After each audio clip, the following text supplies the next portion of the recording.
Magandang araw mga amo at welcome sa Kali Topics. So sa video na to ay dalawang paksa ang ating tatalakayin. Ang una po dito ay syempre itong napanood natin sa social media at ito ay tungkol po dito sa di umano ay pagre-resign ni Mayor Benji Magalong sa ICI at ang ikalawa naman ay ito matatapos-tapos lamang po na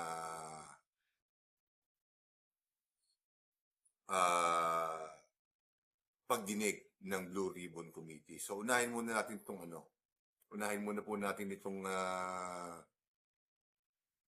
di umano ay pagre-resign ni ni Mayor Benji Magalong. So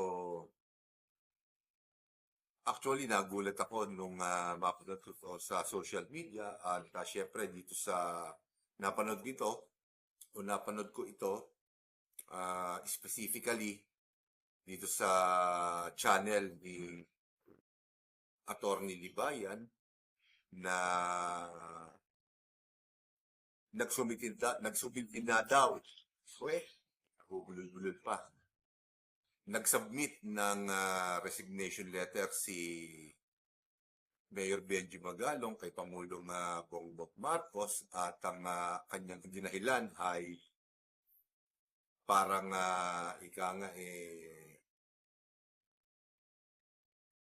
yung job description niya sa ICC na kung saan ay dapat siya ay special advisor at lead investigator. So parang nabanggit ng Malacanang na through sa spokesperson niya si Attorney Clara Castro na special advisor lang si Mayor Magalong at hindi lead investigator. So parang ganon ang pagkakaintindi ko dito sa naging dahilan ni Mayor Magalong sa kanyang pagre-resign sa ICI. So parang sa pakiramdam ko, sa pagkakaintindi ko sa sulat, ay parang nilimitahan na kaagad ang tungkulin ni Mayor Magalong sa ICI. When marami siguro sa atin na nagtatanong kung bakit nag-resign si Benji Magalong sa ICI. At syempre, yung iba masasabi parang nabababawan. Miski ako, nabababawan ako doon sa dahilan niya na sa job description lang. Pero alam naman natin na itong independent body na to ay haharap sa mga matataas na tao na kanilang iimbestigahan at syempre, kabilang na rito ang kaanak ng Pangulo. So, inaasahan na natin yan. At syempre, katulad nung sinabi ko nung unang maitaguyod itong independent body na to ay haharap sila sa mabibigat na problema, paninira at kung ano-ano pa. Ikalawa, parang sa pakiramdam ko, dito sa independent body na to ay limitado ang kanilang ikapangyarihan. So, isang problema din yun. At syempre, yung integridad, nung nasabing independent body. Kung magre-resign o kung talaga nag-resign na at tinanggap na ni Pangulong Bongbong Marcos itong resignation letter o pagbibitiw ni Mayor Magalong, yung salita na integridad dito sa ahensya na to ay mawawala dahil maliban kay Mayor Magalong, itong tatlo o apat na individual na bumubuo ng independent body ay hindi masyadong kilala sa atin o hindi natin masyadong kilala itong mga taong ito. Kaya yung integridad ng ICI ay bumabase lamang o sumasandib lamang sa integridad ni Mayor Magalong at ngayon nga ay nag-resign na si Mayor Magalong. May nagsasabi rin na napapabayaan na raw ni Mayor Magalong ang kanyang tungkulin bilang mayor ng Baguio dahil syempre abala nga naman siya sa pag-iimbestiga dito sa mga maanumalyang proyekto ng DPWH at hindi lang ilang, maraming mga politiko na involved dito. So, ano na ang kahihinatnan nitong independent body na to? Well, sa tingin ko, mahihirapan itong ahensya na to na mapatunayan yung kanilang una, integridad, ikalawa, yung mga investigasyon na kanilang ilunudsad ay magkakaroon na ng pagdududa. Sa isip ng maraming Pilipino at baka magaya na lamang ito sa mga moro-moro na investigasyon at hindi mo rin maiaalis na baka magamit na lamang itong ICI para mapagtakpan, maabsuelto yung mga politiko na involved sa malawakang korupsyon sa ating gobyerno. So,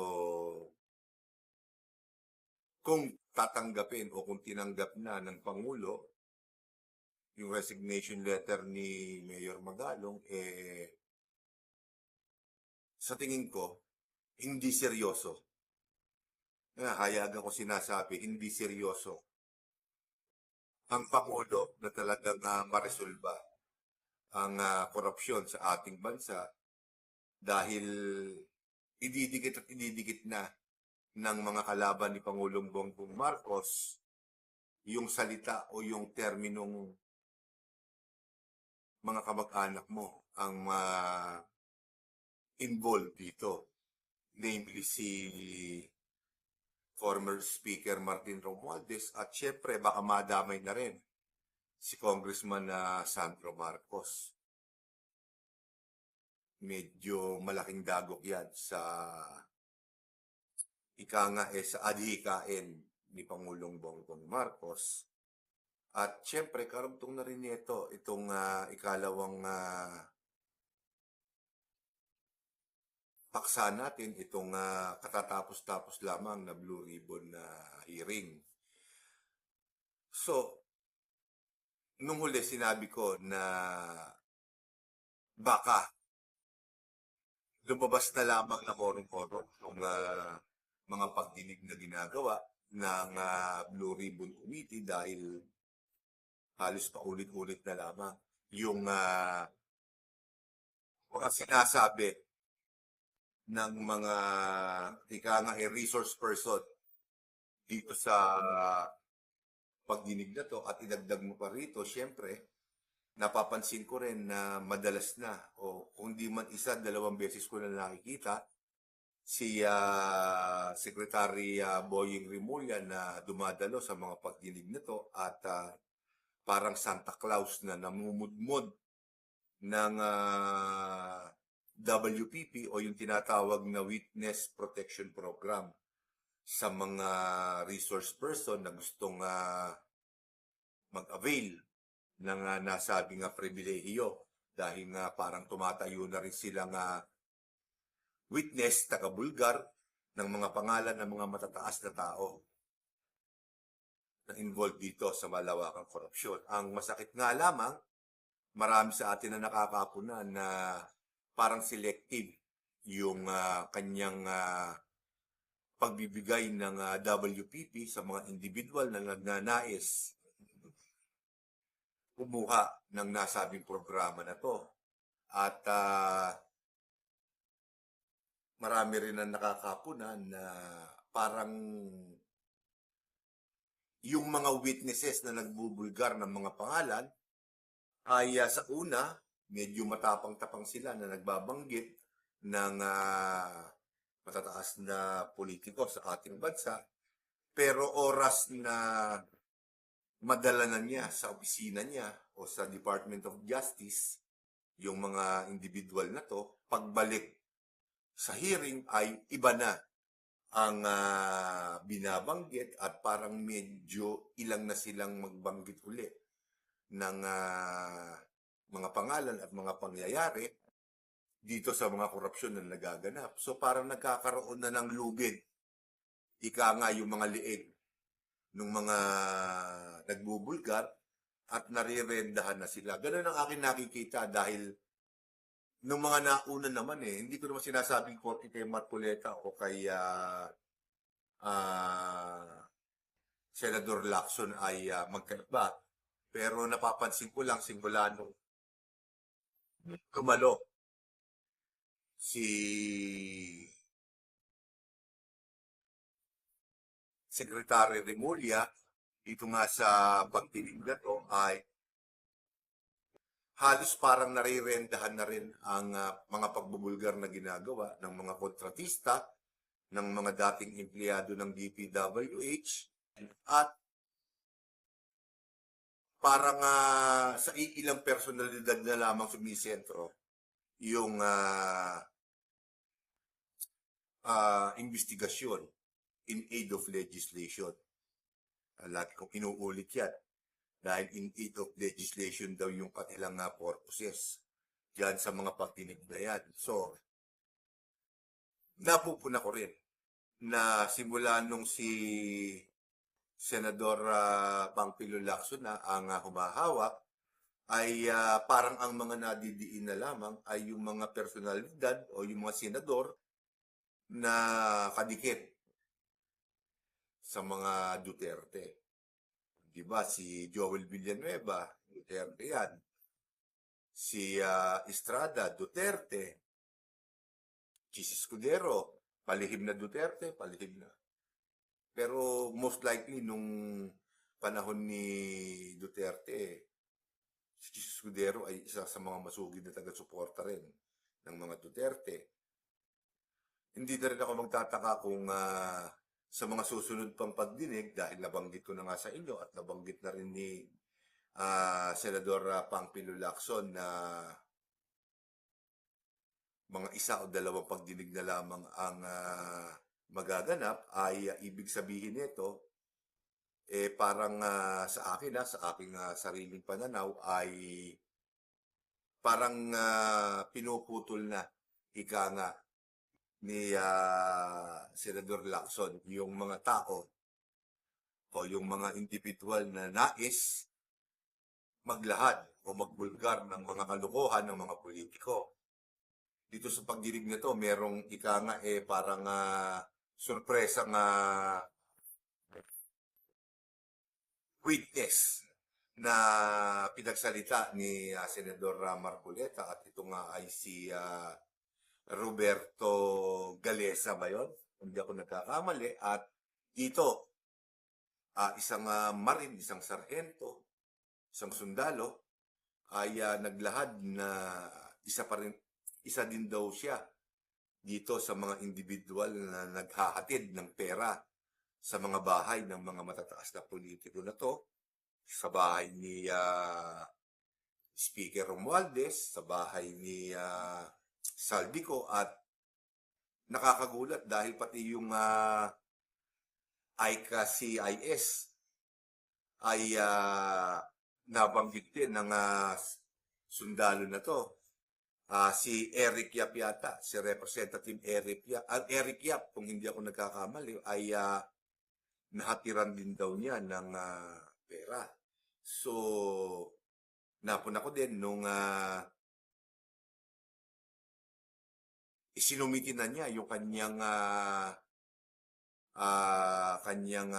affidavit, yung kanyang sinumpaang salaysay, ay nung pagbalik ay bigla na lamang nagkagulatan dahil yun daw nag-notaryo nung kanyang salaysay ay hindi naman daw yun talaga ninotaryuhan nung tao na yun o ng abogado na yun. At nagkaroon ngayon ng kaguluhan. Hindi naman kaguluhan na pisikal, kalituhan. Yun, yung salita na dapat kong gamitin dahil parang lumalabas na yung salaysay netong sundalo na to, ni Galesa, ay parang lalabas na invalido at gawa-gawa lamang dahil siyempre parang lumalabas na peke yung notaryo. At yung pangalan o yung abogado na nagnotaryo ay lumabas at nagpahayag na hindi niya ninotaryuhan yun. So parang lumalabas, inimbento lang yung notaryo na yun. Pero nevertheless, sa panahon ni Senador Marcoleta bilang chairman ng Blue Ribbon Committee at sa panahon ngayon ni Senador Ping Lacson bilang chairman ng Blue Ribbon Committee, wala din naman akong nakikitang pagkakaiba dahil pareho din lamang nilang ipinagtatanggol yung kanilang mga kapartido at mga kakampi. Natural yun dahil miski sila, pinag-iisipan ko rin naman na sa tagal ng kanilang serbisyo publiko, imposible rin siguro hindi sila gumawa ng kalokohan. Di ba?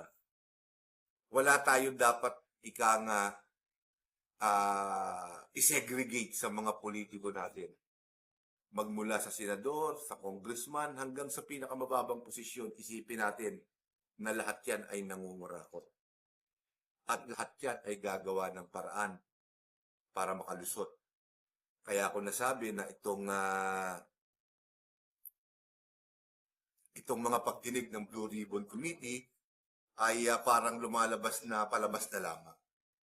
Di ba? Para maapis, mapayapa yung damdamin ng mga tao na naghahangad na malaman, mapatunayan at maipakulong at mabawi yung mga kinurakot sa kabanayyaman ng bayan. Lahat tayo nais natin yan. Pero sa tingin ko, sa nangyaring ito, karugtong na nga rin nung una kong paksa, yung kay Mayor Magalong, ay mukhang magtutuloy-tuloy na itong palabas na to hanggang sa sumakay na rin itong ICI na to. Binanggit ko rin nung huli na nung nandun pa si Mayor Magalong, di ba? Nung hindi pa siya na nagre-resign, ay tinanong ko syempre yung computer o personal computer ni Hernandez na itinurn over niya sa DOJ na dapat sana ang unang possession nun ay sa ICI. Diba? Tinanong ko yung bakit hindi sa ICI ibigay? Para na sa ganun madokumentuhan, makita nila Mayor Magalong yung laman o yung content ng computer na yon.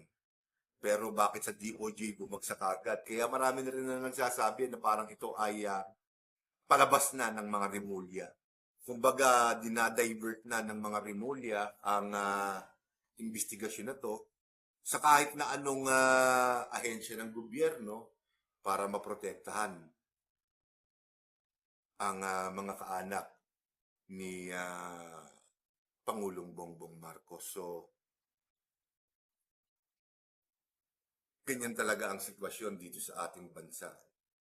Napakaraming politiko ang madadamay. Hindi ba? Napakaraming politiko. Kung madadamay o mapapatunayang nagkasala na at makakasuhan na si dating Speaker Martin Romualdez at alam niyang makukulong siya, mapipuwersa siya na ikanta na rin siyempre yung mga politiko, mga senador, mga congressman na nakinabang sa korupsyon, sa pera ng taong bayan.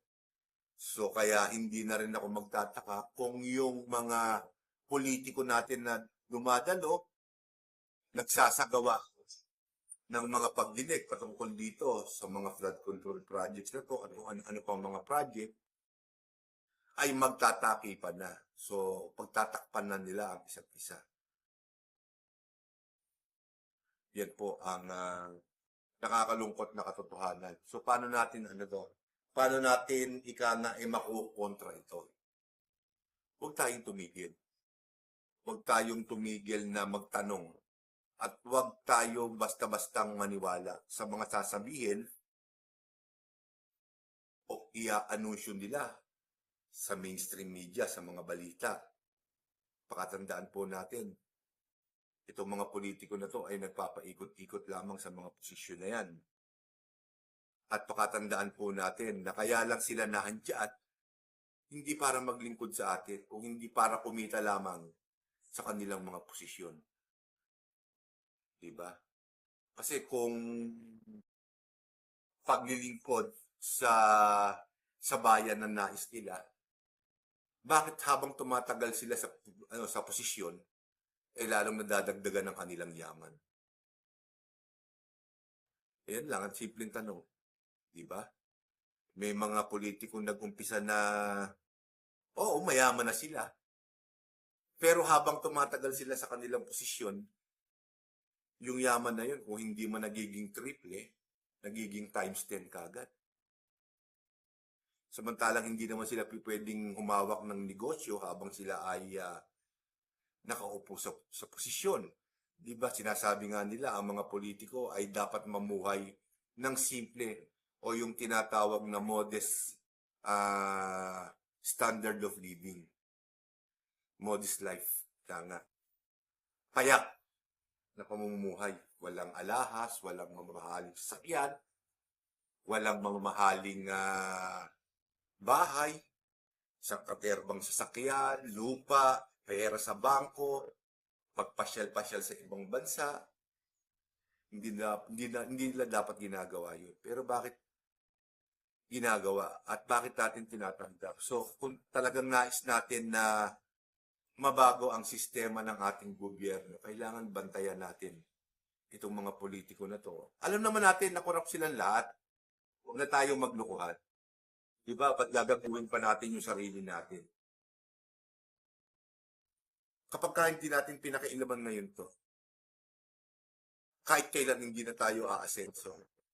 At yan ang gustong-gusto ng mga politiko, yung manatili tayong mahirap. Gustong-gusto nila yan dahil mas madali tayong maupo. Mas madali tayong aasa na lamang sa kanila. Diba? Napakasakit sabihin, pero yun ang katotohanan. Maraming mga influencer, artista ang kanilang gagamitin para mangyari yung gusto nila. Pero dapat mag-umpisa muna sa atin. Mag-umpisa sa atin. Kung alam natin ang ating mga leader ay yumayaman sa posisyon, dapat sa susunod na eleksyon, alisin na natin sila. At patungkol naman kay Pangulong Bongbong Marcos, kung hindi niya makukumbinsi si Mayor Magalong na wag mag-resign, baka maniwala na ako na talagang mahinang presidente siya. Bagay sinabi ko na rin uli ito noon pa. Nag-iisa lamang siya. Napapaligiran siya ng mga gabinete na may kanya-kanyang masasamang interes. Mga sekretaryo, mga itinalaga niya sa iba't ibang departamento ng ating gobyerno. Pero nag-iisang tao lamang siya.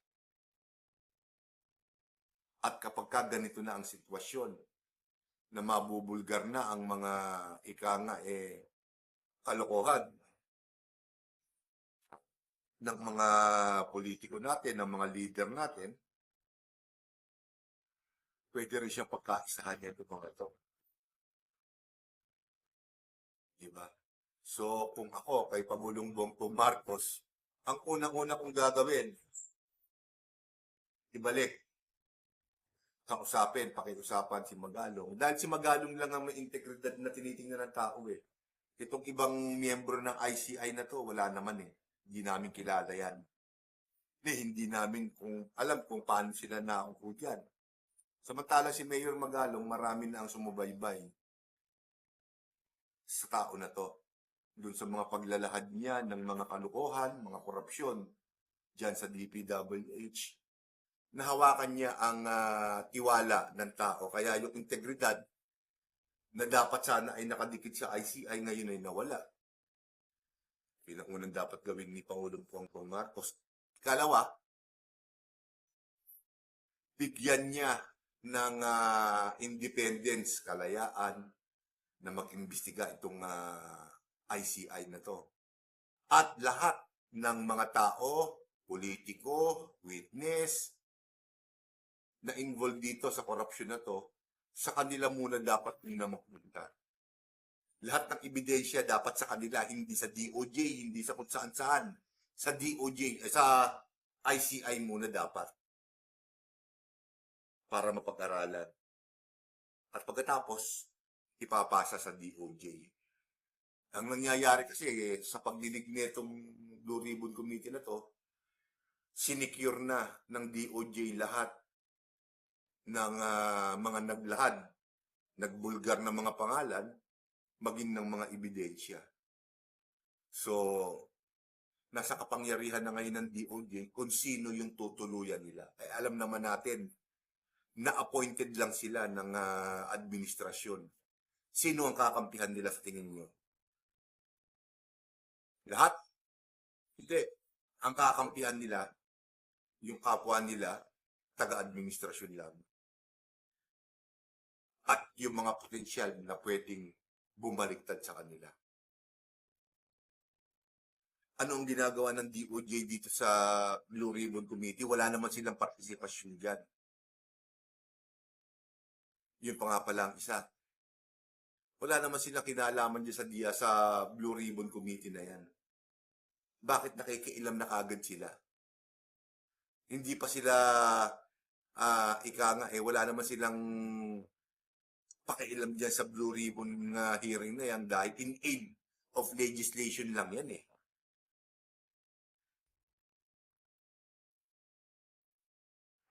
So parang gumugulo, no? Miski ako naguguluhan din sa paliwanag, pero kung tutusin, hindi dapat nandyan sila Secretary Remulla ng ganong kadalas.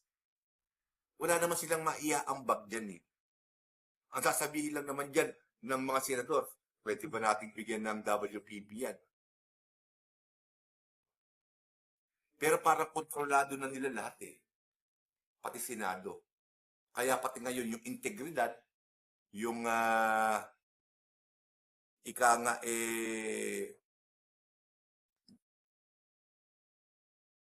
katotohanan na dapat sana ay na ibibigay ng Senado sa mamamayan, sa publiko,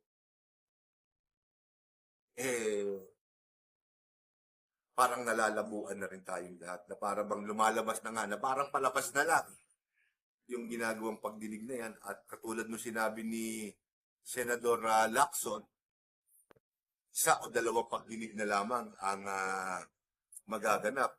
Samantalang may mga tao pang lumalabas para magbigay ng kanilang pasabog na revelasyon sa mga politikong involved dito.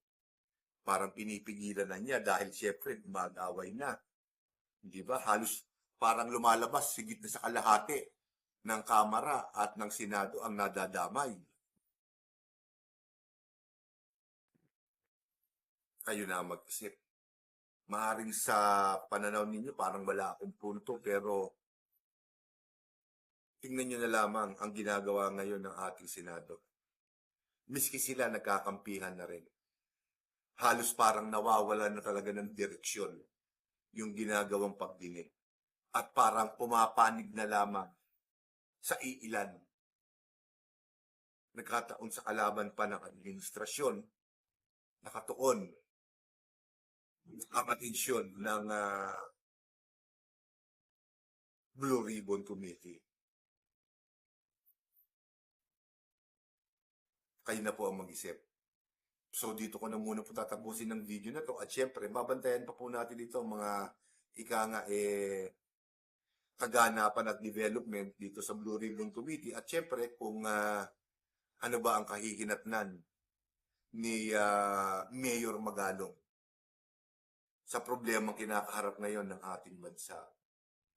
So maraming salamat po sa inyong lahat at magandang araw po sa inyo.